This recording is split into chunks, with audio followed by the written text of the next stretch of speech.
Hello everyone, welcome back to the channel. कैसे हैं आप सभी? आई रियली होप आप लोग बहुत अच्छे होंगे। तो आज के वीडियो में मैं कराने वाली हूँ आपको अपने ऑर्गेनिक किचन गार्डन की टूर, और साथ ही साथ मैं दिखाना चाहती हूँ कि किस तरीके से हम लोगों ने इस गार्डन को बनाया। तो जो लोग मेरे से जुड़े हुए हैं पहले से ही, जो रेगुलर मेरे व्लॉग्स देखते हैं, उनको तो पता ही होगा हमारा घर की जर्नी, हमारे गार्डन की जर्नी की किस तरीके से हमने घर बनाया, साथ ही साथ अपना ऑर्गेनिक किचन गार्डन बनाया। तो आज उन लोगों के लिए वीडियो है जो शायद मेरे को पहली बार देख रहे होंगे। तो आई रियली होप आप लोग इन्जॉय करें और हमारी इस जर्नी को, हमारे इस गार्डन को अप्रिशिएट करें, और होप करती हूँ कि शायद मैं आपको कहीं ना कहीं तक मोटिवेट कर पाऊँ, इंस्पायर कर पाऊँ अपने इस ऑर्गेनिक किचन गार्डन से।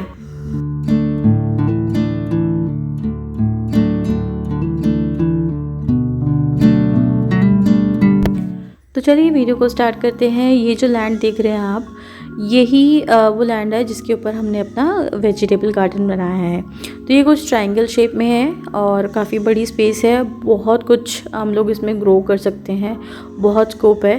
तो ये जो देख रहे हैं ये हमारा घर है, और ये उस टाइम का शूट किया हुआ है जब हमारा घर बन रहा था, बट अभी तो कंप्लीट हो चुका है।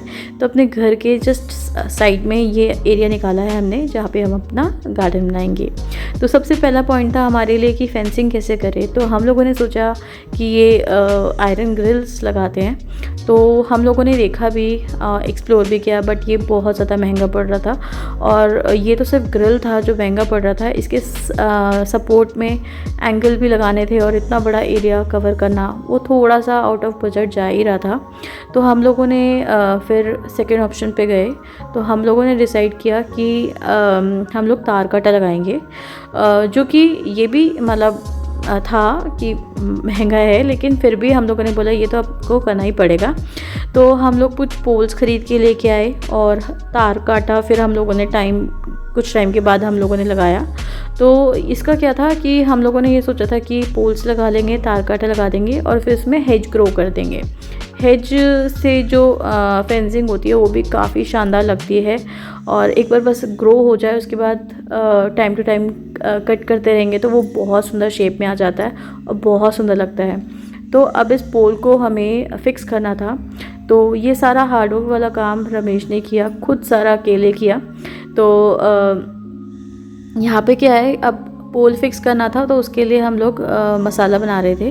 तो ये मसाला रमेश ने ही बनाया खुद अकेले, और ये हम लोगों ने पोल फिक्स करते हुए नीचे डाल दिया ताकि ये पोल जो हैं वो बिल्कुल एकदम हिले ना, टिका रहे। तो बस इस तरीके से हमने सारे पोल लगा दिए, पूरा एरिया जो है हमने पोल से कवर कर दिया, कुछ डिस्टेंस में लगाया ऑब्वियसली। तो इसके बाद हमने ये सारे पोल्स जो है ना वो रेड कलर से पेंट कर दिया, क्योंकि कुछ टाइम के बाद हेज तो हो जानी थी, लेकिन हम लोगों ने बोला कि जब तक हेज नहीं लगती या तार काटा नहीं लगता हम लोग थोड़ा पेंट कर देंगे तो अच्छा लगेगा। क्योंकि उस टाइम पे हमारा घर वगैरह बन रहा था, फैब्रिकेशन का काम था, तो वो सब पेंट वगैरह था। तो हमने बोला लगे हाथ इसमें भी लगा देते हैं।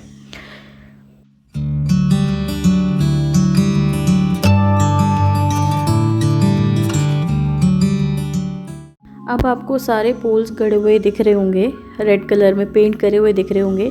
और ये जो है ना मिट्टी भी हम लोगों ने खुद फैलाई थी। घर बनते वक्त जब हमारा फर्श पक्का हो रहा था तो बहुत सारी मिट्टी ना अंदर से ही निकल आई थी। तो हमने वो सारा, मैंने और रमेश ने मिलकर फावड़े से एकदम स्प्रेड आउट कर दिया और एकदम इवन कर दिया। नहीं तो ये कई जगह तो ये था कि मिट्टी नहीं थी, कई जगह बहुत सारी मिट्टी थी।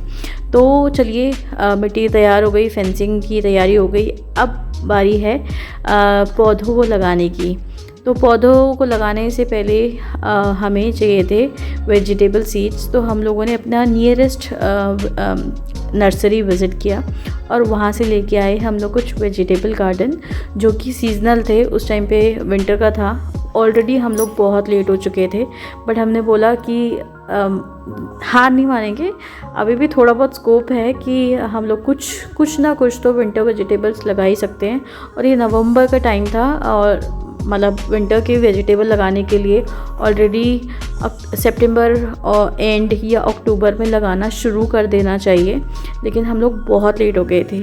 तो फिर भी हम लोगों ने सीड्स खरीद ही लिए और इस तरीके से ना मैंने डिस्पोजेबल कप में सॉइल मिक्स को प्रिपेयर किया और सारे कप्स में डाल दिए और फिर जितने भी हम लोग सीड्स लेके आए थे वो सब में 2-3 करके डाल दिए। और ये सच में इतना सही तरीका लगा मुझे, बहुत अच्छे से मतलब ये प्रोसीजर हम लोगों ने पूरा किया और पौध भी बहुत अच्छे से निकल आए थे। तो ये तो कुछ थी जो हम लोग सीड से लगा रहे थे, पौध बनाकर हम लोग लगाएंगे।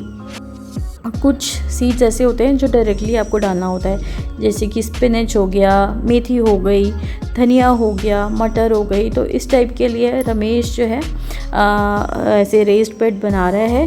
और सबसे अच्छी बात हमारी यहाँ की ये लगी कि हमें ना जो कंपोस्ट था वो बिल्कुल ऑर्गेनिक मिला। हम लोगों ने काऊ डंग मैन्योर ही यूज़ किया, जो कि हम लोग नर्सरी से ख़रीद के नहीं लेके आए थे, बिल्कुल ऑर्गेनिक हमें मिल गया था। यहाँ पर वो सोर्स अवेलेबल था तो हम लोगों ने मतलब हमें ख़रीदना ही नहीं पड़ा बाहर का। तो एक तो यही रीज़न था कि हम लोगों को बहुत अच्छी फ्रूटिंग मिल पाई। तो यहाँ पर रमेश मटर लगा रहा है, जो कि हम लोग सीड से ख़रीद के लेके आए थे, और कुछ थे जो घर के ही सीड से हम लोगों ने उगाए, जैसे कि धनिया हो गया, मेथी हो गई, और एक दो चीज़ और थी जो कि हम लोगों ने घर के किचन में से ही हम लोगों ने यूटिलाइज़ किया। तो एक तरफ हो गया, अब दूसरी तरफ की जो है रेस बेड रमेश तैयार कर रहा है।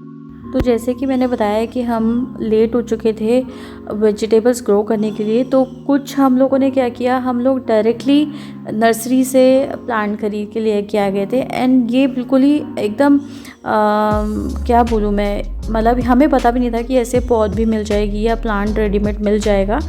तो हम लोग तो नॉर्मली ऐसे रैंडम विज़िट करने गए थे और कुछ प्लांट्स खरीदने गए, तो देखा हम लोगों ने कि ब्रिंजल प्लांट और एक शिमला मिर्च का प्लांट हमें मिल गया था।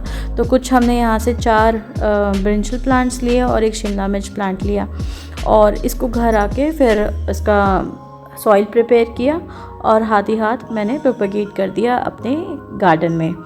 तो लगभग इस टाइप से हम लोगों ने जो है अपने प्लांट्स का किया। तो यहाँ तो मैंने ब्रिंजल लगा दिए और यहाँ पर मैं कर रही हूँ गार्लिक ग्रो। तो जैसे कि मैंने बताया था, कुछ सीड्स बाहर से खरीद के ले गए और कुछ किचन से लेके आई। उसी तरीके से कुछ वेजिटेबल्स हम लोग नर्सरी से ख़रीद के लेके आई और कुछ किचन से यूज़ किया, जैसे कि गार्लिक। तो ये सारे मैंने प्रोपेगेट कर दिए।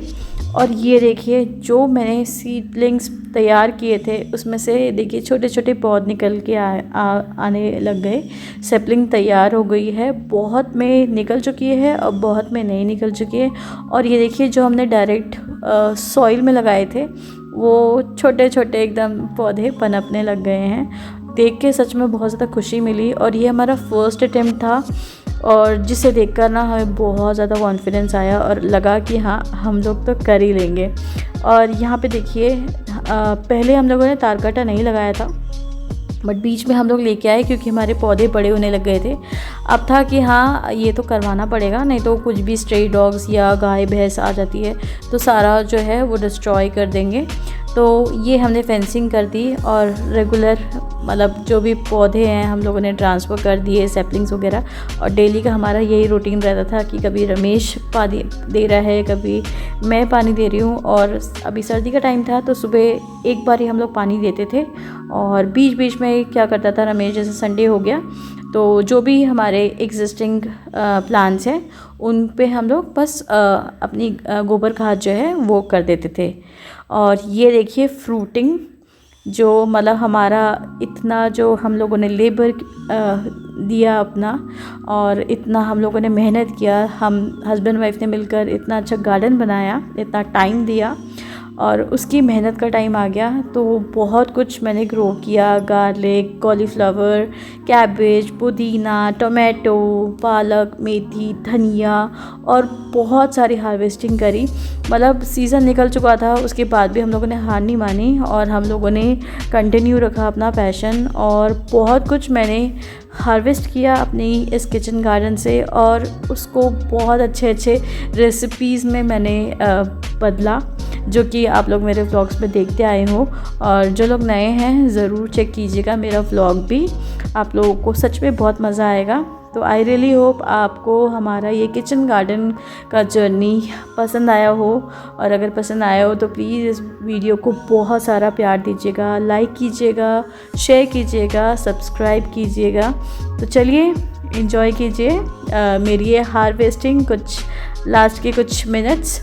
तो चलिए मैं मिलती हूँ अपने नेक्स्ट व्लॉग में, तब तक के लिए tata bye bye, lots of love and take care, bye bye.